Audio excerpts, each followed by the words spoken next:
ഡൽഹിയിൽ നടന്നാൽ അത് ഫാസിസം, കോൺഗ്രസ് സഖ്യം ഭരിക്കുന്ന ജാർഖണ്ഡിൽ നടന്നാലോ അത് കേവലം സമാധാന പാലനം, ക്രമസമാധാന പരിപാലനം. BJP ഇട്ടാൽ വള്ളി നിക്കറും കോൺഗ്രസ് ഇട്ടാൽ ബർമുഡയുമാകുമോ മാപ്രേ എന്നാണ് ഇപ്പോൾ സോഷ്യൽ മീഡിയ ചോദിക്കുന്നത്. ഡൽഹിയിൽ വിദ്യാർത്ഥികൾക്ക് നേരെ പോലീസ് പെല്ലറ്റ് ഗൺ പ്രയോഗിച്ചു എന്ന് പറഞ്ഞ കേന്ദ്ര സർക്കാരിനെതിരെ തൊണ്ടപൊട്ടി നിലവിളിച്ച നമ്മുടെ മലയാള മാധ്യമങ്ങളെയും കോൺഗ്രസ് നേതാക്കളെയും ഇപ്പോൾ എവിടെയും കാണാനില്ല. കാരണം ജാർഖണ്ഡിൽ സ്വന്തം അവകാശങ്ങൾക്കായി സമരം ചെയ്യുന്ന വിദ്യാർത്ഥികളെ കോൺഗ്രസ് സഖ്യം നേരിടാൻ ഇറങ്ങിയിരിക്കുന്നത് ഇതേ പെല്ലറ്റ് ഗണ്ണുകൾ വെച്ചിട്ടാണ്. Jharkhand public service commission, staff selection commission പരീക്ഷകളിലെ വൻ അഴിമതികൾക്കെതിരെ പ്രതിഷേധിക്കുന്ന വിദ്യാർത്ഥികൾ ഇന്ന് റാഞ്ചിയിൽ നിയമസഭ ഉപരോധിക്കാൻ പോവുകയാണ്. ഈ വിദ്യാർത്ഥികളെ നേരിടാൻ സർവ്വസന്നാഹങ്ങളുമായിട്ടാണ് പോലീസ് നിൽക്കുന്നത്. ഇതിനിടയിലാണ് പോലീസ് ഉദ്യോഗസ്ഥർ പെല്ലറ്റ് ഗണ്ണുകളുമായി നിൽക്കുന്ന വീഡിയോ പുറത്തു വന്നത്. സംഗതി വിവാദമായതോടെ റാഞ്ചി സിറ്റി SP പരസ് റാണ ഇറക്കിയ ന്യായീകരണമാണ് വിചിത്രം. തങ്ങളുടെ കയ്യിലിരിക്കുന്നത് പെല്ലറ്റ് ഗൺ അല്ലെന്നും അക്രമികളെ തിരിച്ചറിയാൻ നിറമുള്ള പന്തുകൾ എയ്യുന്ന പെയിന്റ് ബോൾ ഗൺ ആണെന്നുമാണ് പോലീസിന്റെ വാദം. അതായത് സമരം ചെയ്യുന്ന വിദ്യാർത്ഥികളുടെ ദേഹത്ത് പെയിന്റ് അടിച്ച് കളിക്കാനാണ് പോലീസ് തോക്കം പിടിച്ച് നിൽക്കുന്നത് എന്ന്.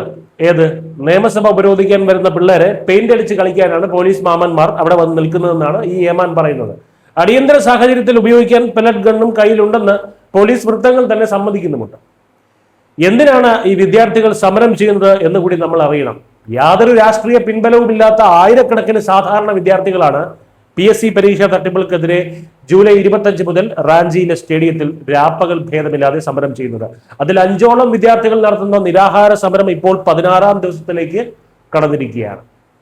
ഗതികെട്ട സർക്കാർ ഇന്നലെ ഇവരുമായി ചർച്ച നടത്തി 95% ആവശ്യങ്ങളും അംഗീകരിച്ചെന്ന് പറയുന്നുണ്ടെങ്കിലും വിദ്യാർത്ഥികൾക്ക് ഇതിൽ വിശ്വാസമില്ല. ക്രിമിനൽ ഗൂഢാലോചന CID അന്വേഷിക്കുമെന്നും സാമ്പത്തിക ഇടപാടുകൾ ED അന്വേഷിക്കുമെന്നും 3 പരീക്ഷകൾ റദ്ദാക്കാമെന്നും ഒക്കെ മന്ത്രിമാർ പറയുന്നുണ്ടെങ്കിലും ഇതൊക്കെ വെറും വാഗ്ദാനങ്ങൾ മാത്രമാണെന്ന് അറിയാവുന്നത് കൊണ്ടാണ് വിദ്യാർത്ഥികൾ ഇന്ന് നിയമസഭാ ഉപരോധവുമായി മുന്നോട്ട് പോകുന്നത്.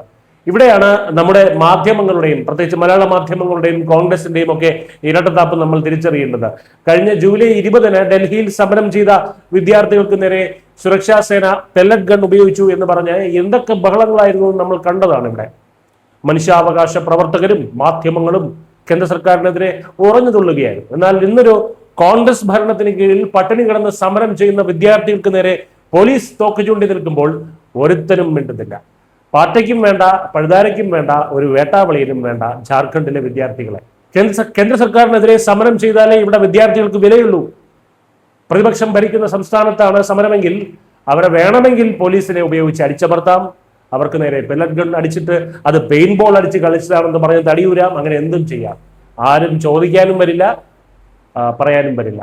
സ്വന്തം സംസ്ഥാനത്ത് വിദ്യാർത്ഥികളെ തോക്ക് ചൂണ്ടി പേടിപ്പിക്കുകയും ഡൽഹിയിൽ പോയി മനുഷ്യാവകാശം പ്രസംഗിക്കുകയും ചെയ്യുന്ന കോൺഗ്രസിന്റെയും അവർക്ക് കുടപിടിക്കുന്ന മാധ്യമങ്ങളുടെയും തനിനിറം ഈ ഒറ്റ സംഭവത്തോടെ രാജ്യത്തിന് മുന്നിൽ തുറന്നു കാട്ടപ്പെട്ടിരിക്കുകയാണ്. Next news Keralam.